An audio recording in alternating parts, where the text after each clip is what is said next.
(8월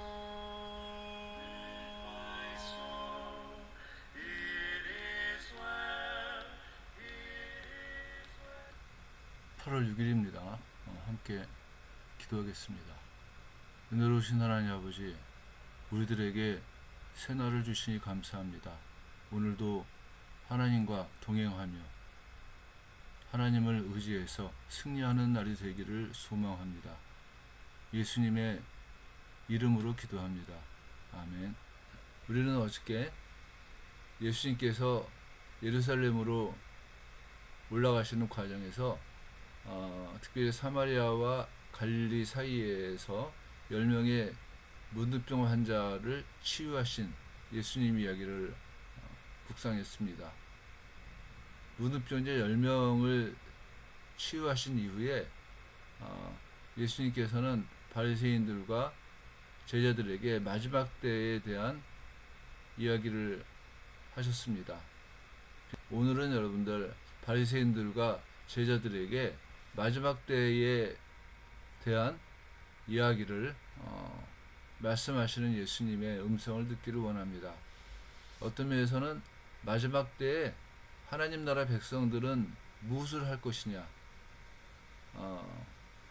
문둥병 환자 10명 가운데 한 사람이었던 사마리아 사람처럼 자신의 구원에 대해서 감사하고 감격하고 또한 하나님께 영광을 돌리는 일을 해야지만 되는 게 아닌가, 이렇게 생각을 합니다.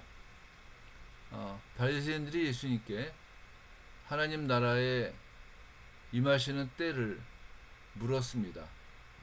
예수님께서는 바리새인들에게 하나님 나라는 볼 수 있게 임하지는 않는다고 얘기를 하셨습니다. 또 여기 있다 저기 있다고도 못한다고 말씀하십니다.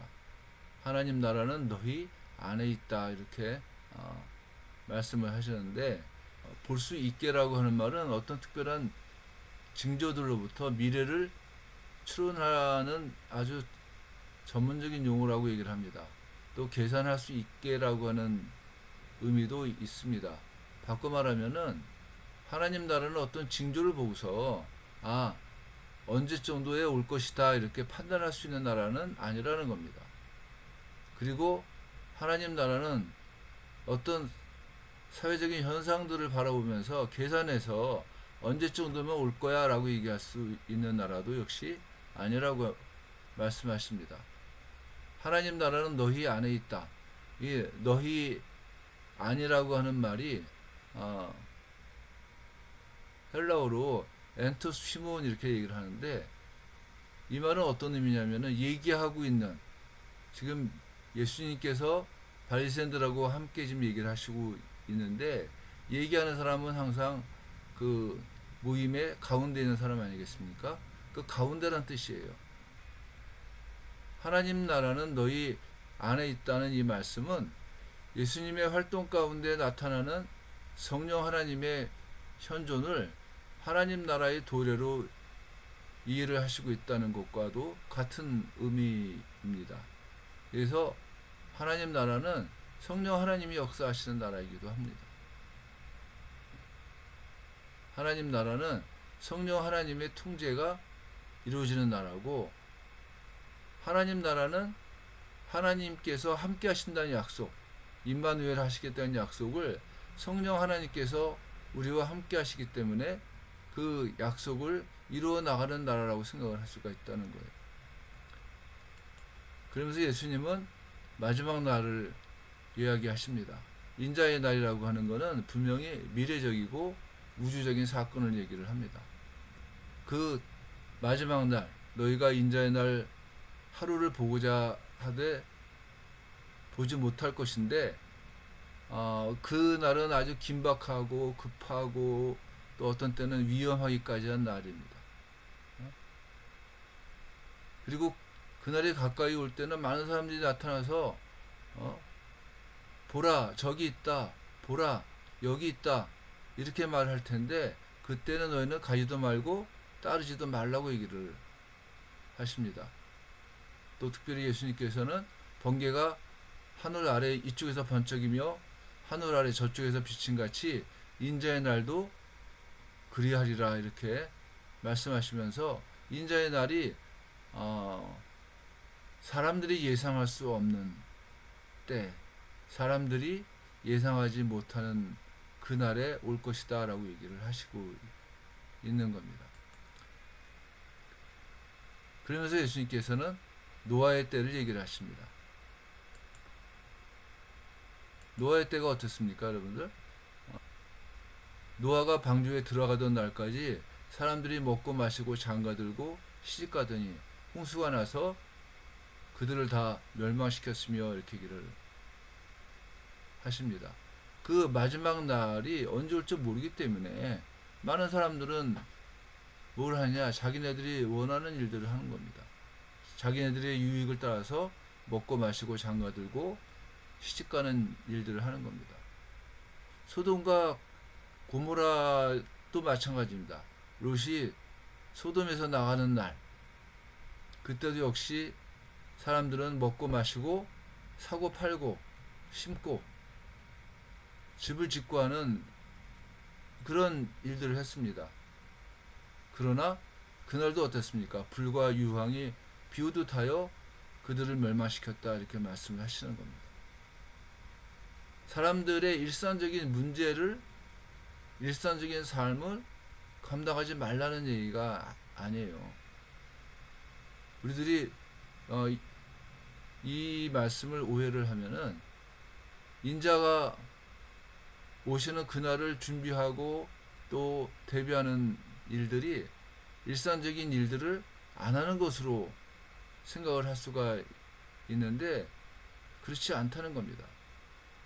예수님께서는 누가복음 17장 34절에서 내가 너희에게 이르노니 그 밤에 둘이 한 자리에 누워 있음에 하나는 데려감을 얻고 하나는 버려둠을 당할 것이요 두 여자가 함께 맷돌을 갈고 있음에 하나는 데려감을 얻고 하나는 버려둠을 당할 것이니라 이렇게 말씀을 하신단 말이에요. 무슨 얘기냐면은 일상적인 삶을 감당하는 거예요. 그냥 어떤 면에서는 노아 때나 아니면은 소돔성에 살던 사람들 같이 먹고 마시고 장가들고 시집가고 뭐 사고 팔고 집을 짓고 심고 이런 일들을 하라는 거예요. 근데 그 일들을 할 때 마지막 때를 준비하는 마음으로 하는 겁니다. 마지막 때를 준비하면서 하나님을 바라보면서 그 일들을 감당하는 것과 자신들의 유익을 위해서 먹고 마시고 장가들고 시집가고 팔고 심고 집 짓고 하는 일들을 하는 것과는 근본적으로 차이가 있다고 하는 거예요. 그 차이의 특징을 뭐라고 하느냐? 집착이에요, 집착. 롯의 아내가 소금 기둥이 된 제일 커다란 이유는 뭐겠습니까? 뒤에서 들려오는 여러 가지 소리들로 말미암은 자신의 삶에 대한 집착들, 그거예요, 사실은. 그 집착을 버리는 겁니다. 나에 대한 집착을 버리고 목숨을 보존하고자 하는 자는 잃을 것이요 잃는 자는 살아나리라 이렇게 말씀하신 것 같이 내가 무엇인가 집착을 해서 그것을 가져야지만 나를 발견할 수 있다고 생각하는 것을 버리고 오직 하나님을 향해서 뛰어나가라고 하는 겁니다.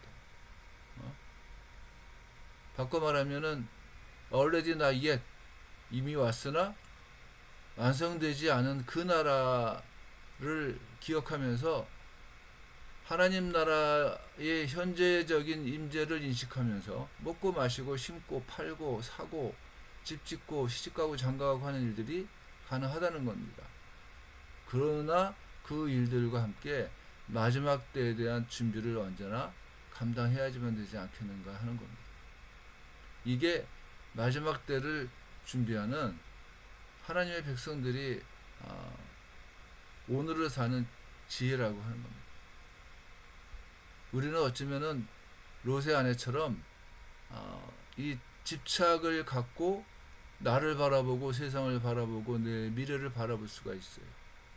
무엇인가 내가 집착하고 있는 것을 잃어버리면은 모든 것을 다 잃어버린 것 같고 내가 갖기를 원하는 걸 갖지 못한다면은 하나님이 나를 버린 것 같고, 또한 하나님이 살아계시지 않는 것 같고, 불안하고 초조한 거예요. 그러나 예수님께서는 이미 하나님 나라가 너희 가운데 왔다.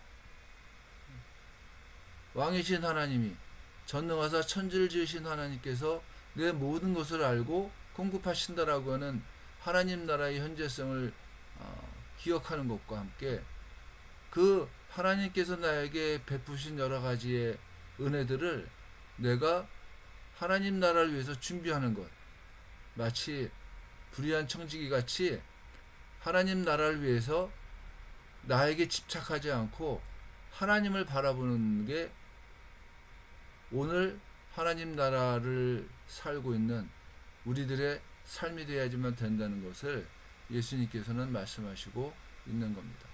기도하겠습니다. 은혜로우신 하나님 아버지, 우리가 나에게 집착하지 말고 오늘 나에게 이루어진, 나에게 말씀하시는 예수님으로 인해 만들어진 하나님 나라를 소망하며, 또한 하나님 나라를 누리면서 하나님 나라의 완성을 기대할 수 있도록 도와주시옵소서. 모든 말씀을 예수님의 이름으로 기도했습니다. 아멘.